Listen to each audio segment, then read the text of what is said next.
தமிழ்நாட்டில் மின்துறையில என்ன நடக்கிறது என்ற கேள்வி உண்டா? கேட்டிருக்கிறோமா? எங்கள் அண்ணன் சொன்ன மாதிரி நான் சென்ற வருடம் இதே கரூர்ல வந்து பேசிய போது, நான் அவரை தூக்கி உள்ள வைக்கணுன்ற எண்ணத்துலலாம் நான் பேசலனே, வச்சது கருணாநிதி, வச்சது ஐயா ஸ்டாலின் அவர்கள் அதிமுக ஆட்சி காலத்தில் அவர் செய்த திருட்டிற்காக. ஆனால் நான் பேசியது திராவிட முன்னேற்ற கழகத்துக்கு, அவர் மதுத்துறைக்கு, குறிப்பா மது விலக்குத்துறைன்றாங்க, நான் சொல்லுவேன் அது மதுத்துறை. மதுத்துறைக்கு வந்து மின்சாரத்துறைக்கு தலைமையேற்ற பிறகு அவர் அடித்த கொள்ளைகளினுடைய பட்டியலை தான் நம்ம போட்டோம். ஒரு துறையில, அதாவது அதிமுக காலகட்டத்தில் போக்குவரத்து துறையில பண்ற திருட்டுக்கே இத்தனை வருஷம், இத்தனை ஆண்டு காலம், கிட்டத்தட்ட இத்தனை மாத காலம் அவர் உள்ள இருக்கிறார். பாவங்க, அவருக்கு மூச்சு திணறல், அவருக்கு மாஸ்க் கொடுத்து வச்சிருக்காங்க, மயக்கம் போட்டு விழுந்துட்டாரு, கர்ச்சிப்பை கொடுத்துருக்காங்க மூஞ்சி துடைக்கிறதுக்கு.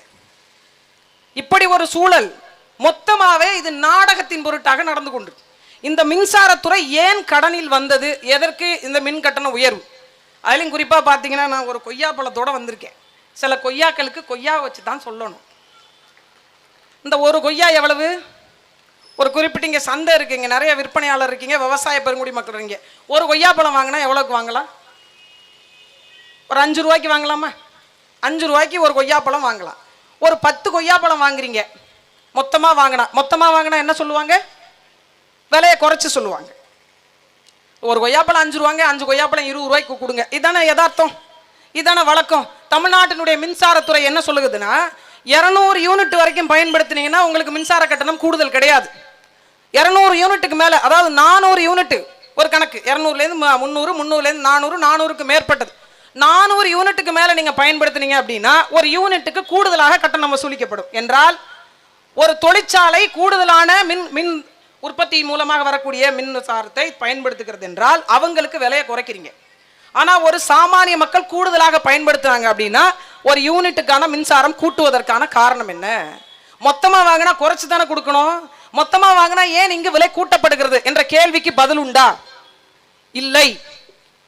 ஒரு பொருள் 1 ரூபாய்க்கு வித்தீங்க அப்படின்னா 10 பொருள் 10 ரூபாய்க்கு தானே விற்கணும். 10 பொருள் வாங்குறீங்க என்பதற்காகவே 20 ரூபாய் பணம் கொடுங்கள் என்று கேட்பது எவ்வளவு பெரிய சூறையாடுதல், எவ்வளவு பெரிய திருட்டு, எவ்வளவு பெரிய மொள்ளமாரித்தனம். திருடன்னு சொன்னா உங்களுக்கு கோபம் வருதுல, நாங்க மரியாதையாவே சொல்றோம், திருடர் நீங்க, மொள்ளமாரித்தனம் செய்யக்கூடியவர் நீங்க, களவாணி பயர் நீங்கள், அப்படித்தானே சொல்லணும். உங்களை மரியாதையா சொல்லணும்ல. என்னென்ன பேசுறாங்க நினைக்கிறீங்க? மின்சாரத்துறை என்பது என்ன காரணத்திற்காக கட்டண உயர்வு அதிகமாக்கப்படுகிறது? அதுக்கு தான் கருணாநிதி சொன்னார். நீங்க வந்து கருணாநிதியினுடைய பேச்சை தயவு செஞ்சு கேளுங்க. மின் கட்டணம் கூடுகிறது என்று போராடுகிறவர்களே, ஆனால் தான் மின்சாரத்தை நிப்பாட்டி வச்சிருக்கேன், கட்டணம் கூடாது இல்ல.